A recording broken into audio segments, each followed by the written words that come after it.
All right. You need to turn to page 8 in your books. I know right now it looks like I have a flag sticking out of my head. So I've either, I don't know, wearing weird hats or having flags sticking out of my head. All right. On page 8, we're going to be looking at standard form. The previous video, we were talking about or learning how to do slope-intercept form. Well, now we're going to be doing standard form. And what does that look like? And what does that mean you need to do? All right, so this is page 8. This is page 8. All right, standard form. What does standard form look like? Well, slope-intercept form, let's do an example of slope-intercept form from the last video. That's something like y equals 2/3 x minus 9. Slope-intercept form means y is by itself. And it's called slope-intercept form because you can see the slope and you can see the y-intercept. Remember, the letter for slope is m and the letter for y-intercept is b. You can see the slope and the y-intercept if y is by itself. That's called slope-intercept form. Well, standard form looks like this. It looks like ax plus by equals c, or ax minus by equals c. But your x and your y are on the same side of the equation, and the number by itself is on this side. All of these equations are in standard form. Now, we're going to learn how to convert standard form into slope-intercept form. So what we're going to do is our goal is to convert standard form to slope-intercept form. I'm going to abbreviate slope-intercept form. That's our goal. You really don't need to write that, but it says it right here. Our goal is to convert standard form to slope-intercept form. And that means basically get the y by itself. Get the y by itself. And if you remember vocabulary, that's the same thing as saying isolate the y. We want to isolate the y. So let's see. Let's do, let's start with number 2. I don't need to do all of these. So number 2, I want to isolate the y. Now I'm going to circle the y because that's what I'm trying to isolate. And it does help sometimes to draw your wall. All right, what needs to move to the other side first? Well, you need to move the 4x, then you're going to divide by 5. Now, I know that you learned before, you subtract the 4x from both sides. I'm going to show you a different way to write that on the next problem. But those 4x's cancel. So you bring down your 5y, bring down your equal sign. These are not like terms. You can't put them together. Leave them separate and write the x term first. That's a negative 4x and that's a negative 30. Now, how do you get rid of the 5? Well, you divide. And when you divide everything by 5. Divide everything.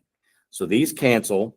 That's y equals negative 4/5 x, because that does not reduce. But negative 30 divided by 5, that reduces to negative 6. All right. And they did tell you to identify the slope and the y-intercept. The slope, which of these two numbers is the slope? Well, there's your slope right there. Negative 4/5, that's your m. And negative 6, that's your y-intercept, that's your b. Okay, let's see. Let's do number 3. Number 3. All right, I'm trying to isolate the y. Let me draw my wall.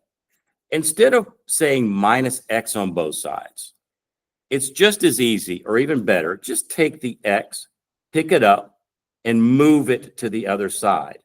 But when you move it, make sure you change the sign. All right. So when you change the sign, that's a negative 3y. Notice that does not change. I did not move the 3y. I'm only moving the x. The x will become negative when you move it to the other side. And that's also a positive 12. The only thing that moved was the x. Now let's divide. I'm going to divide everything by negative 3. Okay, those cancel. So I have y. That is a negative 1. You don't see it, but that's a negative 1 divided by negative 3. What does negative 1 over negative 3 reduce to? That reduces to 1/3. I am going to write the 1. It was understood to be there, but I'm actually going to write it. You should write it here. 12 divided by 3, that's -4. So my slope is 1/3, and my y-intercept is -4. All right, let's do a couple more of these, and that should be enough. All right, let's do number 5. I'm going to draw a line. All right, the first step is to move the x to the other side, so just pick it up and move it. Make sure you change the sign. The y did not move. That's still -y. That becomes -4x. You don't need to write +0. You don't need to write that. Now divide both sides by -1 because there's a -1 right there. Y equals -4 divided by -1 is 4x. So my slope is 4. And you can write 4 over 1. That's the rise, that's the run. And your y-intercept, it doesn't have 1. There's nothing behind the x. So the y-intercept is 0. All right, let's do one more of these. Number 7. I want to isolate the y, draw a line, and let's pick up the 6x and move it. All right, so let's see, 4x is still positive. Now -6x, when you pick it up and move it, it becomes +6x plus 20. And now let's divide everything by 4. Divide everything by 4. Y equals, because the 4's cancel. Now, what does 6 over 4 reduce to? 6 over 4 reduces to 3 over 2. So I'm going to write 3 over 2, x, and 20 over 4 reduces to 5.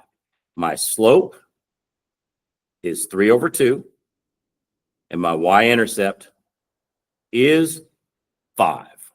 So that's how you do standard form.